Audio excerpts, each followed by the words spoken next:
नमस्कार, मैं हूं आपके साथ अनन्या तिवारी। भारत में कोविड-19 के नए मामलों की संख्या में वृद्धि जारी है। देश में संक्रमण के कुल मामले बढ़कर 59,92,000 यानी कि लगभग 60 लाख पहुंच चुके हैं। भारत में पिछले 24 घंटे में कोरोना वायरस के 88,600 नए केस सामने आए हैं। वहीं पिछले 24 घंटे की अगर बात करें तो 1,124 और लोगों की मौत के बाद मृतकों की संख्या बढ़कर 94,503 हो गई है। वहीं कोरोना के इलाज के बाद 49,41,628 लोग ठीक हो चुके हैं। वहीं बात करें देश की राजधानी दिल्ली की तो यहां अब तक कोरोना के 2,67,822 मामले सामने आ चुके हैं, जिनमें से 29,717 एक्टिव केस है, जबकि लगभग 2 लाख ऐसे लोग हैं जो इस संक्रमण से ठीक हो चुके हैं। कोरोना की वजह से दिल्ली में 5,193 लोगों की मौत हो चुकी है। तो देश में कोरोना से 59,92,533 लोग संक्रमित हैं। देश में कोरोना से मौत का जो आंकड़ा है वो 94,503 पहुंच गया है। तो पिछले 24 घंटे में 88,600 नए केस सामने आए हैं।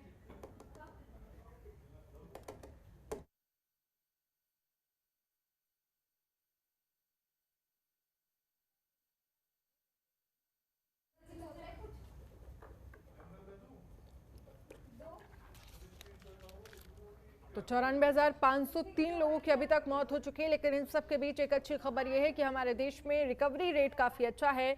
काफी ज्यादा संख्या में लोग कोरोना से ठीक भी हो चुके हैं। भारत में पिछले कुछ दिनों से रोज आने वाले मामलों की संख्या घटी है। पिछले 7 दिनों में आए नए मामलों के औसत का आंकड़ा बताता है कि कोविड का ग्राफ नीचे आ रहा है।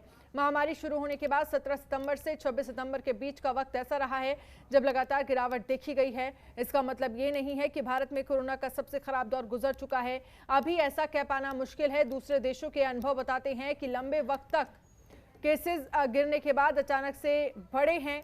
हालांकि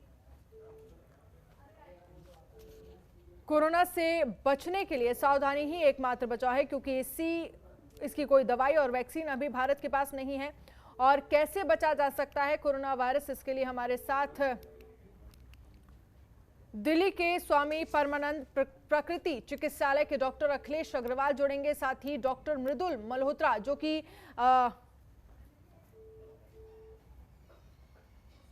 वायरोलॉजी के एक्सपर्ट हैं, वो भी हमारे साथ इस पर चर्चा करने के लिए जुड़ेंगे।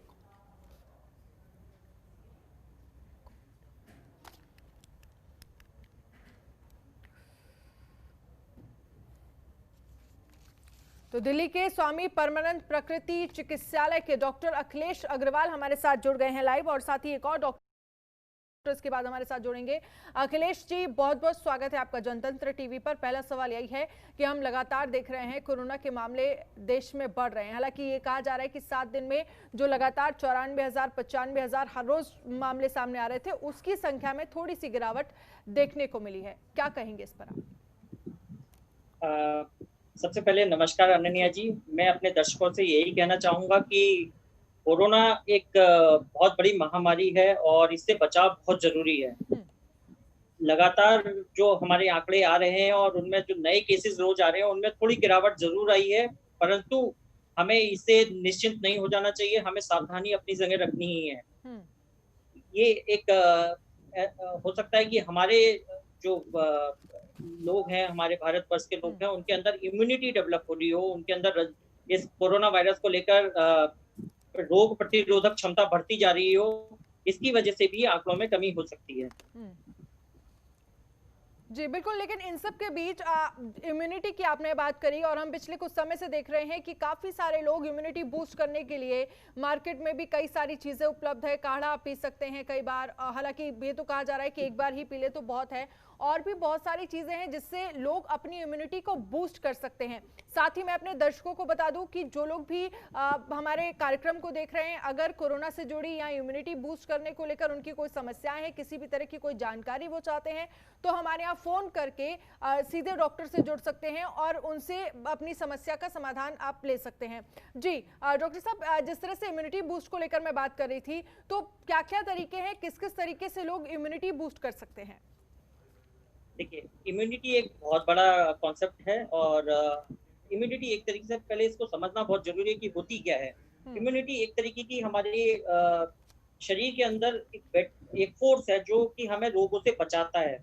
जैसा कि हमारे अगर हम पाकिस्तान और हिंदुस्तान का बॉर्डर देखें तो वहाँ पर दोनों देशों की सेनाएँ लगी होती हैं कि कोई भी एक दूसरे की लाइन क्रॉस करके एक दूसरे की ज़मीन पर ना एंटर कर सके। जी। इसी प्रकार शरीर के अंदर जब भी कोई भी अ, जीवाश्म या कोई भी जंतु शरीर के अंदर प्रवेश करता है, जो वायरस हो, बैक्टीरिया हो, फंगस हो, तो हमारे शरीर की जो रोग प्रतिरोधक कोशिकाएँ हैं, अ, जो डिफेंस मैकेनिज्म है वो एक्टिवेट हो जाता है और उनको वहीं पर रोक दिया जाता है या मार दिया जाता है। हुँ, तो इम्यूनिटी बढ़ाने के बहुत सारे तरीके हैं और सबसे सरल तरीका है कि हमें प्रकृति से जुड़े रहना है। हुँ, प्रकृति से जुड़े रहने का मतलब है कि हमारी जीवन शैली बहुत अच्छी होनी चाहिए। हुँ, जीवन शैली सुबह जल्दी उठें और रात को समय पे सोएँ। तो हुँ, इससे हमारी सर्केडियन रिदम जो हमारी बॉडी की बायोलॉजिकल क्लॉक है, वो सही तरीके से काम करती है और हमारे शरीर के जितने भी इंटरनल ऑर्गन हैं, वो अपने ऑप्टिमम लेवल पे काम करते हैं।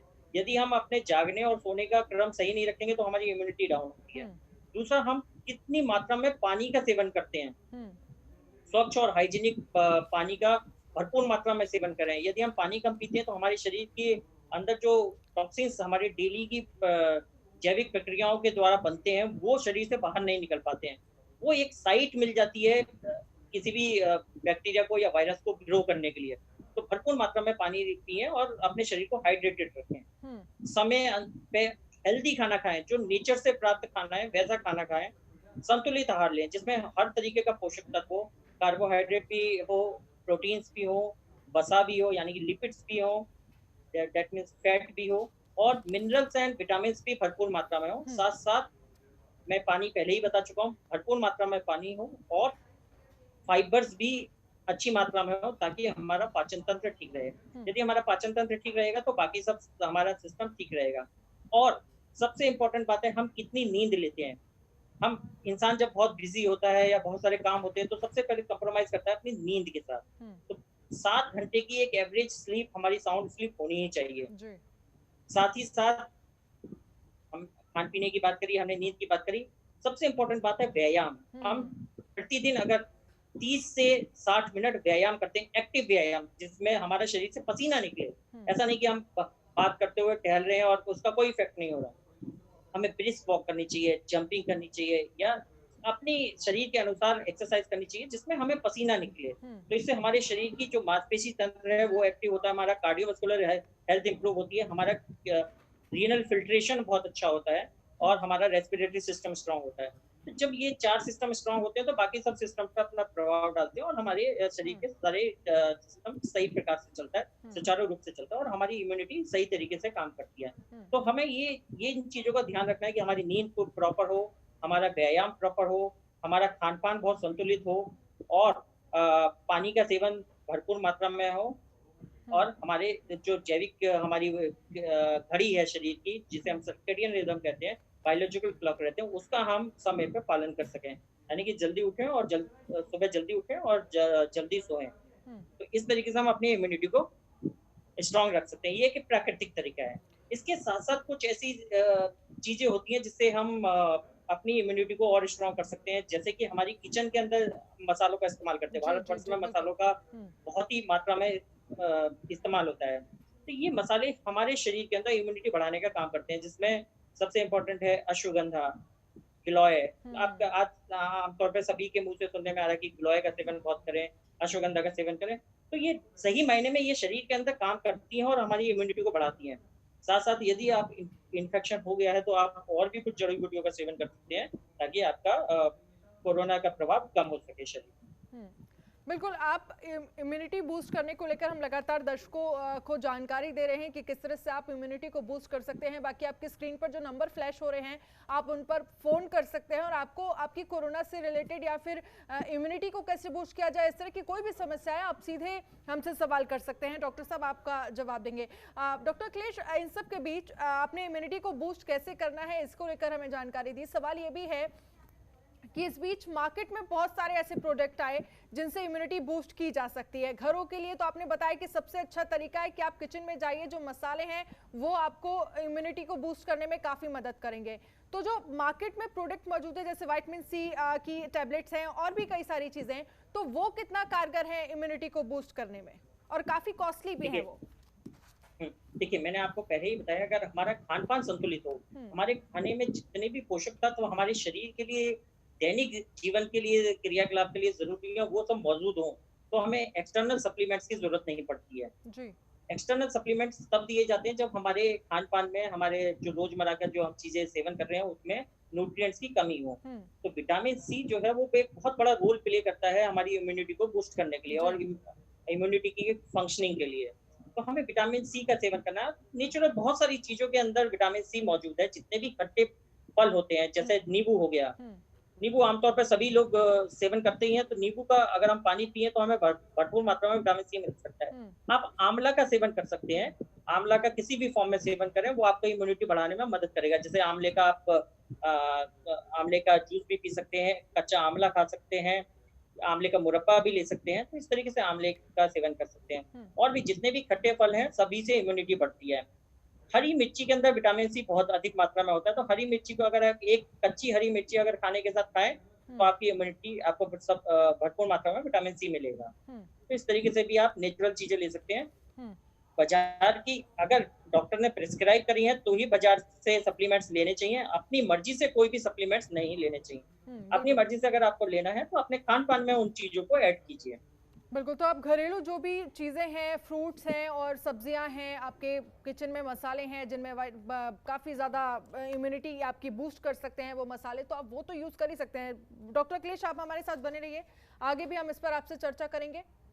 वक्त एक छोटे से ब्रेक का, फौरन हाजिर होंगे।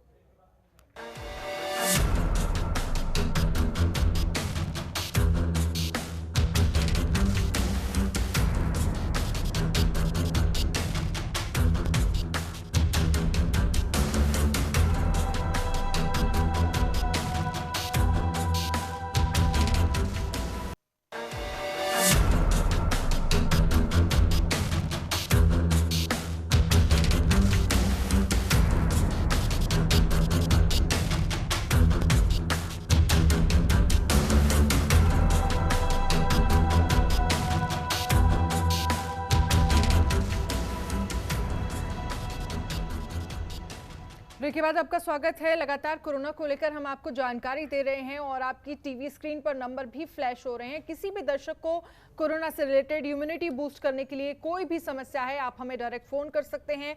डॉक्टर्स आपकी समस्या का समाधान करेंगे। डॉक्टर अखिलेश हमारे साथ बने हुए हैं।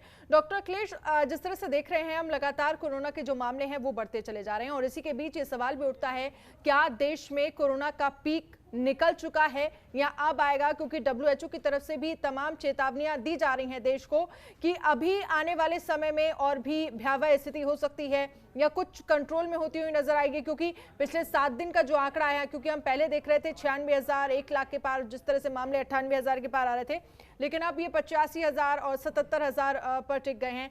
तो ये कहा जा सकता है क्या कुछ कंट्रोल हुआ है पहले से? नहीं, ये हम ये नहीं कह सकते हैं कि ये कंट्रोल हुआ है, क्योंकि जब भी कोई भी इस तरीके के आउटब्रेक्स होते हैं, तो एक सर्च देखने को मिलती है कि एक समय में इन्फेक्टेड केसेस जो है पीक पर पहुंचते हैं और लगातार बढ़ते जाते हैं, जी। और एक पीक पर पहुंचने के बाद फिर धीरे-धीरे वो डिक्लाइनिंग ट्रेंड पे आ जाते हैं। जी। तो हम ये कह सकते हैं कि जैसे वेव्स चलती हैं, एक वेव हमारी ऊपर की तरफ डायरेक्शन में चलती है और एक नीचे की डायरेक्शन में चलती है। तो इसी प्रकार ये डिक्लाइनिंग ट्रेंड पे जा रहा है। इस समय पे हमारे न्यू केसेस कम आ रहे हैं, रिकवरी रेट बढ़ता जा रहा है। मगर ये हमेशा ऐसा ही रहेगा, ये कहना बहुत मुश्किल है। हम्म। केसेस कभी भी बढ़े जा सकते हैं और बढ़ सकते हैं, और हमें सावधानी पूरी तरह बरतनी है। ऐसा नहीं कि अभी हमें पब्लिक प्लेसेस में गैदरिंग करनी है, हमें मास्क लगाना छोड़ देना है, या हमें सैनिटाइजेशन करना छोड़ देना है। ठीक ऐसा है। नहीं करना है, हमें अभी भी पूरी सावधानी रखनी है। ठीक है अखिलेश जी, आप हमारे साथ बने रहिए। हमारे साथ डॉक्टर मृदुल मल्होत्रा MBBS माइक्रोबायोलॉजिस्ट जुड़ गए हैं। डॉक्टर मृदुल जी, बहुत बहुत स्वागत है आपका जनतंत्र टीवी पर। और इसके साथ ही हमारे साथ एक दर्शक जुड़ गई हैं, सामिया। थैंक यू जी सामिया, बहुत बहुत स्वागत है आपका भी जनतंत्र टीवी पर। क्या समस्या है आपकी कोरोना को लेकर या फिर इम्यूनिटी बूस्ट करने को लेकर, क्या पूछना चाहती हैं, पूछिए आप। सर, जैसे कि कोरोना के आंकड़े दिन प्रतिदिन बढ़ते जा रहे हैं, 1 लाख के करीब केसेस आ रहे हैं, तो इनमें हम क्या क्या एहतियात बरत सकते हैं? जी डॉक्टर अखिलेश। बहुत अच्छा सवाल पूछा आपने। देखिए कोरोना जो है एक वायरल डिजीज़ है, वो कोई नई डिजीज़ नहीं है। जब से पृथ्वी है तब से इसका आगमन है, और जब तक पृथ्वी रहेगी तब तक कोरोना रहेगा। हाँ, ये जरूर है कि ये एक वाइल्ड म्यूटेंट वायरस है जिसको नोवेल वायरस कहा जाता है और कोविड-19 का नाम दिया गया है। इसमें बॉडी की इम्यूनिटी डाउन हो जाती है, जिसकी वजह से सारे कॉम्प्लिकेशंस होते हैं। अगर हम अपनी बॉडी की इम्यूनिटी मेंटेन रखें तो कोरोना अगर हो भी जाएगा तो इसकी 3 अवस्थाएं होती हैं मेडिकल लैंग्वेज में या क्लिनिकल लैंग्वेज में, मॉडर्न मेडिसिन में हम लोग कहते हैं इसको। ये 3 स्टेजेस होती हैं, स्टेज 1, स्टेज 2, स्टेज 3। तो जब आप बॉडी की इम्यूनिटी मेंटेन रखेंगे तो स्टेज 3 स्टेज 2 में रहेगी, स्टेज 2 स्टेज 1 में रहेगी, और या अगर होने वाला इन्फेक्शन है तो नहीं होगा। अब इस सवाल उठता है कि बॉडी की इम्यूनिटी कैसे मेंटेन करें। बहुत सिंपल सी बात है। अगर हम अपने माइथोलॉजी में देखें या अपने इवोल्यूशन में देखें कि जो हमारे पूर्वज करते थे वही काम हमें करना होगा, क्योंकि उस समय भी कोरोना था, आज से 100 साल पहले, 1000 साल पहले भी कोरोना था, और आज भी कोरोना है। तो सबसे इंपॉर्टेंट चीज होती है विटामिन डी। विटामिन डी इतना इंपॉर्टेंट मैक्रो मॉलिक्यूल इम्यूनोमॉड्यूलेटर एजेंट है कि कोरोना तो क्या, कैंसर भी नहीं होगा अगर आप इसके लेवल्स ब्लड में अपनी बॉडी में मेंटेन करके रखते हैं तो ये विटामिन डी कहां से मिलती है? बहुत ही आसान सी चीज है, सबको पता है, बच्चों को भी पता है। ये सनलाइट से मिलती है, और जब सनलाइट को हम अपने बॉडी को एक्सपोज करते हैं, अपनी स्किन को, तब सनलाइट के थ्रू विटामिन डी मिलती है। अब डिफरेंट रेसेस में डिफरेंट जो रेसेस होती हैं, व्हाइट, ब्लैक और ब्राउन, सबका एक्सपोजर अलग अलग होता है। हम लोग ब्राउन रेस के हैं तो 35 मिनट सूरज की रोशनी देना बहुत ही इंपॉर्टेंट है। यानी सुबह के टाइम हमें सूरज की रोशनी में बैठना है 6 बजे के आसपास 8 बजे तक, तब यूवी लाइट का भी रेशो कम रहता है और विटामिन डी 30 से 40 मिनट धूप में बैठने से बनती है। और जब विटामिन डी लेवल्स बढ़ जाते हैं तो इम्यूनिटी का बहुत बड़ा ये मैक्रो मॉलिक्यूल है जिससे कि हमारी इम्यूनिटी मेंटेन रहती है। तो सबसे फर्स्ट पॉइंट है, वैसे तो बहुत सारे इंडिकेटर्स हैं इम्यूनिटी के, तो सबसे इंपॉर्टेंट पॉइंट है वो विटामिन डी है, और इसको मेंटेन करना बहुत ही इंपॉर्टेंट है। विटामिन डी तुरंत नहीं बनेगी, आपको ये काम कुछ दिन करना पड़ेगा, 3 हफ्ता, 4 हफ्ता, 5 हफ्ता, तब विटामिन के लेवल्स हमारे शरीर में अच्छे होंगे और कोरोना क्या, कैंसर तक नहीं होगा, क्योंकि विटामिन डी ही सबसे बड़ा मैक्रो मॉलिक्यूल है। WHO भी कहता है, हमारी सरकार भी कहती है, हम लोग विटामिन डी प्रिस्क्राइब भी करते हैं पेशेंट्स को, कोरोना के पेशेंट्स को, कि कोई कॉम्प्लिकेशंस ना हो, इसलिए मरीज जल्दी ठीक होता है। तो अगर हम पहले ही से ही विटामिन डी लेवल्स मेंटेन करें तो बहुत ही इंपॉर्टेंट रहेगा। आपको सुनकर ताज्जुब होगा, इसको सनशाइन विटामिन कहते हैं, लेकिन हमारे देश में सबसे ज्यादा सूरज की रोशनी है पूरे विश्व में, लेकिन even then 85% of the Indian population is deficient of vitamin D. ताज्जुब क्यों? क्योंकि हमारा लाइफस्टाइल खराब है, हम कभी सूरज की रोशनी में बैठते ही नहीं। सूरज की रोशनी में ये नहीं कि जाके लौट आना है, 35 से 40 मिनट के जब बैठेंगे तब उसकी जो साइकिल है विटामिन डी की पूरी कंप्लीट होती है और तब विटामिन डी बनता है। तो सबसे इंपॉर्टेंट चीज है विटामिन डी, जिसको हम मेंटेन करेंगे तो इससे बचाव हो सकता है। बिल्कुल। साम्या, आप कुछ और पूछना चाहती हैं? तो शायद संपर्क टूट गया है साम्या से। बिल्कुल डॉक्टर मृदुल, क्योंकि हम लगातार यहाँ पर इम्यूनिटी बूस्ट करने को लेकर बात कर रहे हैं और डॉक्टरों से भी हम यही सुनते आए हैं कि कोरोना जिस तरह से फैल रहा है लगातार, आपको अपनी इम्यूनिटी बूस्ट करके रखनी है, खाने पीने का बहुत ध्यान रखना है। लेकिन अब तो जिस तरह से हम देख रहे हैं डेली रूटीन शुरू हो गए हैं लोगों के, जब लॉकडाउन था उसमें अलग स्थितियां थी, अब लोग बाहर भी निकल रहे हैं, ऑफिस भी जा रहे हैं, तो ऐसे में कैसे बचाव किए जा सकते हैं कोरोना से? बहुत बढ़िया सवाल पूछा। अब ये देखिए, ये वाइल्ड स्ट्रेन वायरस है, ये म्यूटेंट वायरस है, अब ये कभी नहीं खत्म होगा, जब तक पृथ्वी है तब तक रहेगा। अब हमें इसके साथ ही जीना है। ये म्यूटेंट वायरस है और ये 4-4 महीने पे अपनी शक्ल बदल लेता है, और अब ये कोविड-19 डेल्टा फॉर्म हो चुका है और हमारे समाज में अब कई इन्फेक्शंस हवा में है ड्रॉपलेट फॉर्म में, जैसे कोरोना है, कोविड-19 है, कोविड-19 डेल्टा है। यानी कि हमको इसके साथ रहना है, और इसके साथ रहने के लिए सबसे इंपॉर्टेंट ये रहेगा कि इम्यूनिटी बूस्टर्स। अब दूसरी चीज जो हम ध्यान रखेंगे, हाइजीन बहुत इंपॉर्टेंट है। हाइजीन के लिए हमें जब भी अपने घर में आए तो केवल सिंपल सा कोई भी साबुन से हाथ धो लीजिए और उसके बाद घर में प्रवेश करिए। जूता घर के बाहर रखिए, क्योंकि सारे इन्फेक्शंस जो होते हैं जूते में ही होते हैं।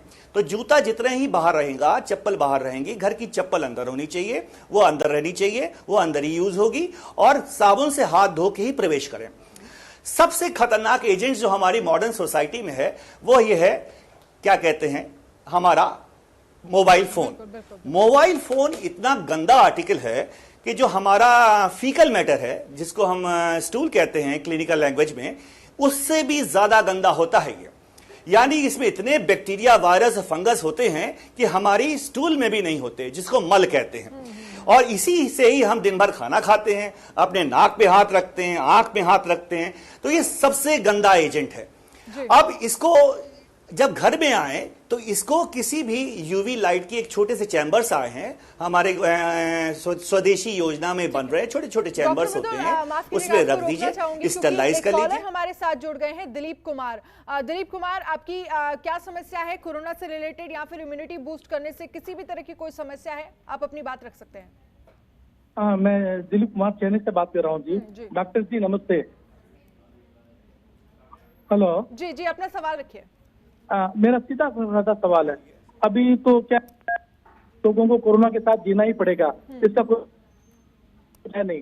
तो जीने के लिए अभी जो मेरे पास दो ही क्वेश्चन है कि एक तो अपने आप को बचाना और एक डॉक्टर के बिल से बचाना।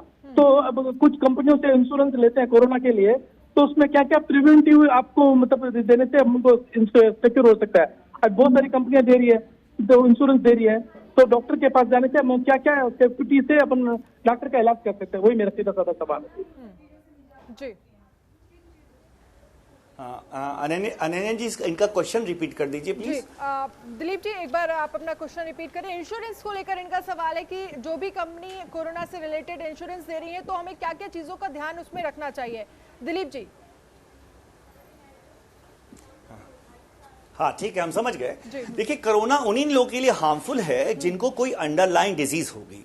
अंडरलाइन डिजीज का मतलब यह है कि डायबिटीज मेलाइटस हो, अगर अनकंट्रोल्ड डायबिटीज है, ब्लड प्रेशर है जिसको हाइपरटेंशन कहते हैं, आर्थराइटिस है, ट्यूबरक्लोसिस है, कैंसर का मरीज है, या छोटे बच्चे हैं 10 साल से कम या 60 साल के ऊपर, उन लोग को बहुत ध्यान रखने की जरूरत है। कार्डियक पेशेंट्स हैं, किसी की बाईपास सर्जरी हुई है, किसी का स्टंट लगा हुआ है, तो वो सारा जो ग्रुप है वो इम्यूनो कॉम्प्रोमाइज ग्रुप में आता है, उन लोग को बहुत ध्यान रखने की जरूरत है।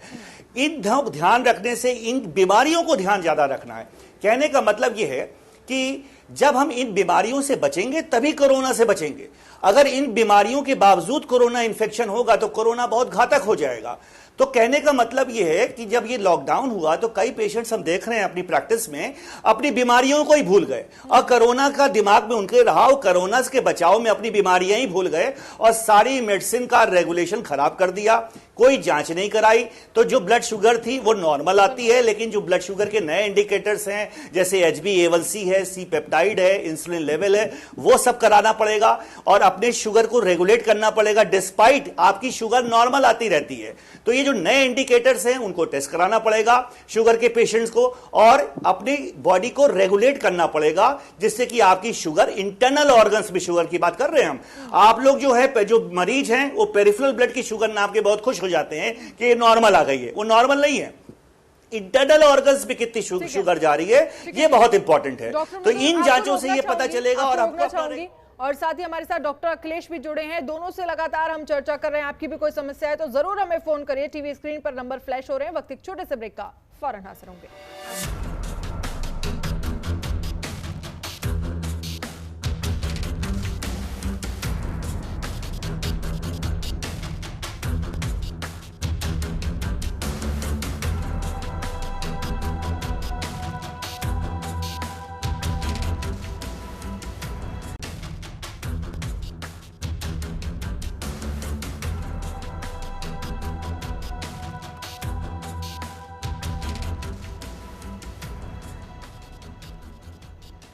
ब्रेक के बाद आपका स्वागत है। दो खास मेहमान हमारे साथ बने हुए हैं और कोरोना से किस तरह से बचाव किया जा सकता है, किस तरह से आपको अपनी इम्यूनिटी को बूस्ट रखना है, इसको लेकर हम लगातार चर्चा कर रहे हैं। हमारे साथ डॉक्टर मृदुल भी हैं और साथ ही हमारे साथ डॉक्टर अखिलेश भी जुड़े हुए हैं। डॉक्टर अखिलेश और मृदुल दोनों से मेरा यही सवाल है, क्योंकि हम लगातार कोरोना वैक्सीन को लेकर सुन रहे हैं कि तमाम स्टेजेस पे हैं कोरोना की वैक्सीन, पूरे अगर हम पूरी दुनिया की बात करें और भी कंट्रीज में, और हमारे यहाँ भी लगातार ट्रायल चल रहा है और वैक्सीन को लेकर ये उम्मीद जताई जा रही है कि जल्द से जल्द वैक्सीन आ जाए और कहीं ना कहीं इससे लोगों को निजात मिले। तो इसको लेकर आप क्या कहेंगे? सबसे पहले डॉक्टर अखिलेश और उसके बाद डॉक्टर मृदुल।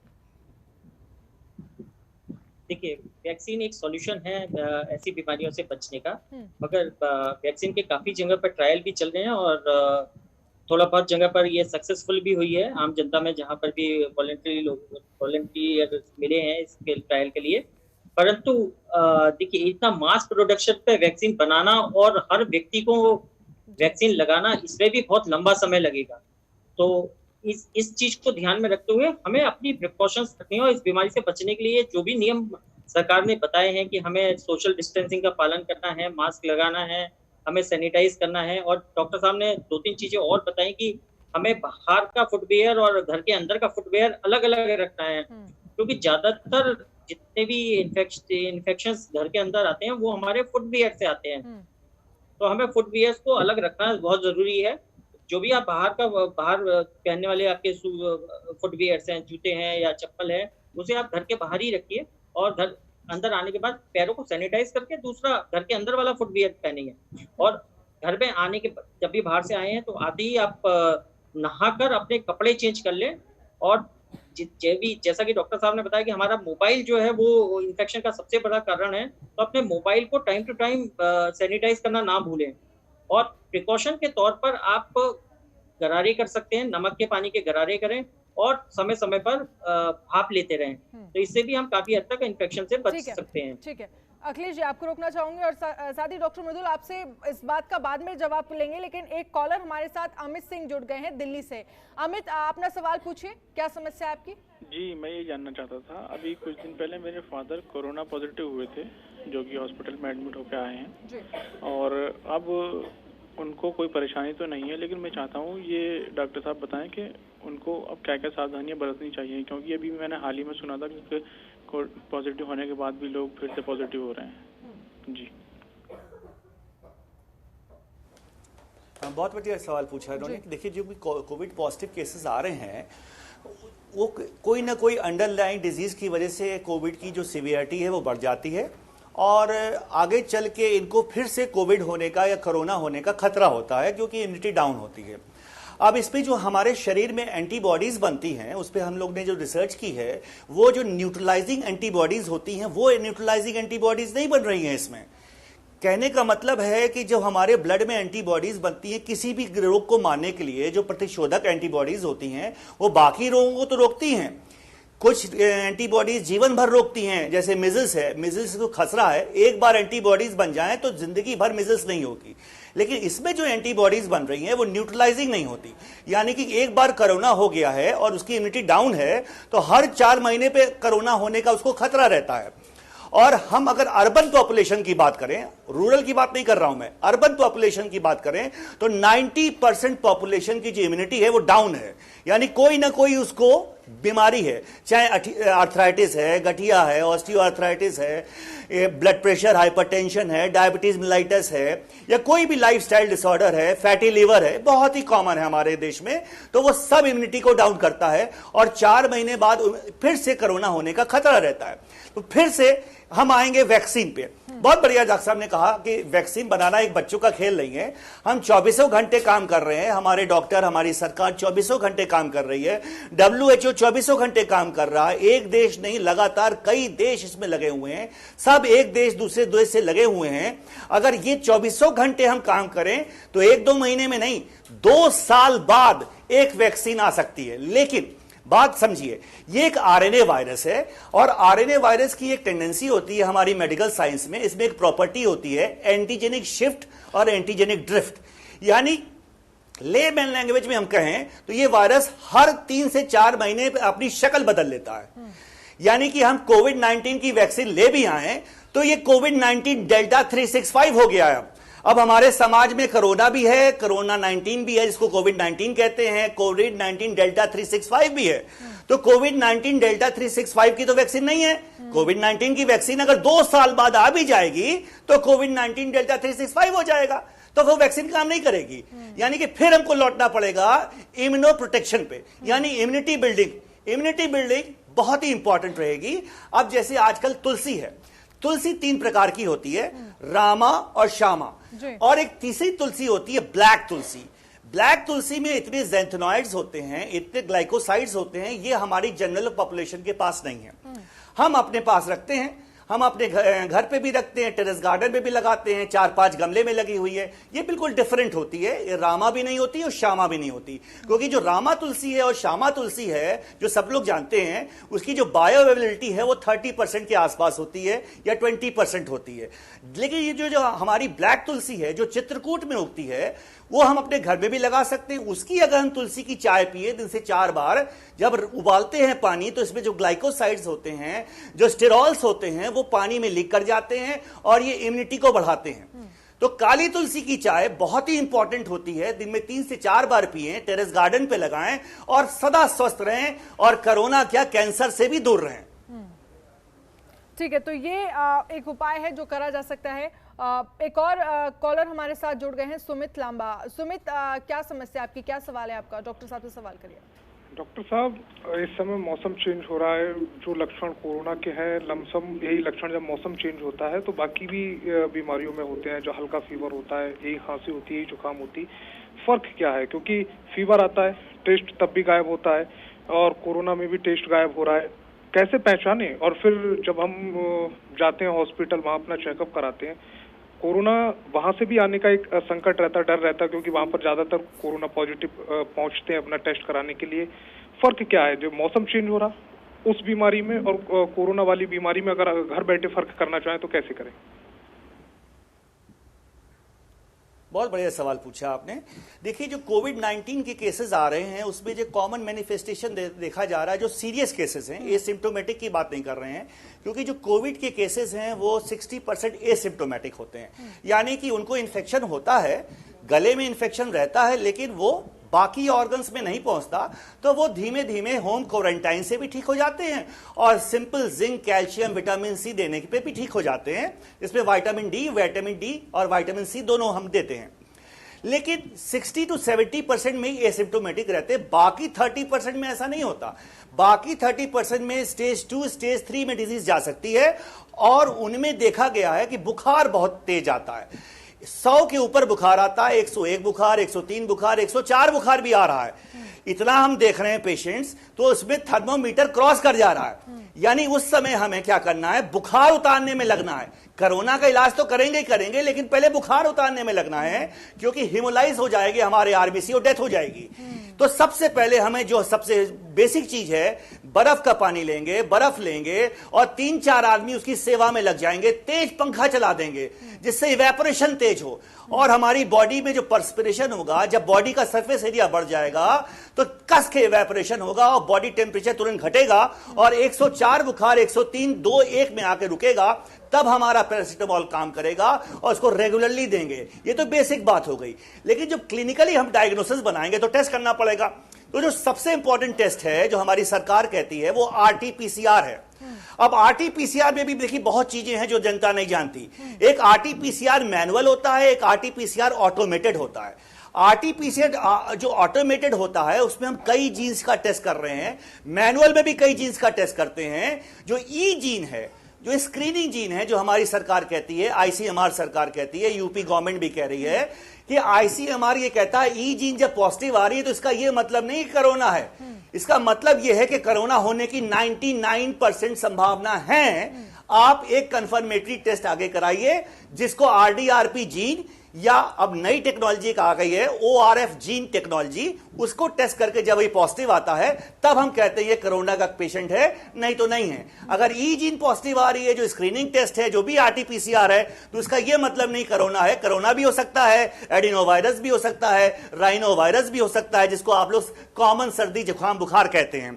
तो सबसे बढ़िया लैंग्वेज में समझेंगे कि तेज बुखार एक खतरे की घंटी है। तेज बुखार में जरा सा भी आप डाउट मत करिए, अपने नियर बाई डॉक्टर के पास जाइए। आप अगर डॉक्टर के पास नहीं जा सकते हैं तो फोन से बात करिए और फिर इन्वेस्टिगेट कराइए। अगर आप क्लिनिक में पैथोलॉजी लैब में नहीं जाना चाहते हैं तो आप वहां फोन कर दीजिए कि हम सीरियस पेशेंट है, हम नहीं आ सकते हैं, तो हमारे पैथोलॉजी से लोग जाएंगे, घर का सैंपल लेंगे, आप भी सेफ रहेंगे, हम PDF रिपोर्ट भेजेंगे, आप फोन से इलाज कराएंगे और तुरंत स्वस्थ हो जाएंगे। ठीक है, चलिए डॉक्टर मृदुल आप आगे भी हमारे साथ बने रहिए, और भी लोग हैं जो जुड़ेंगे आगे। वक्त एक छोटे से ब्रेक का, फौरन।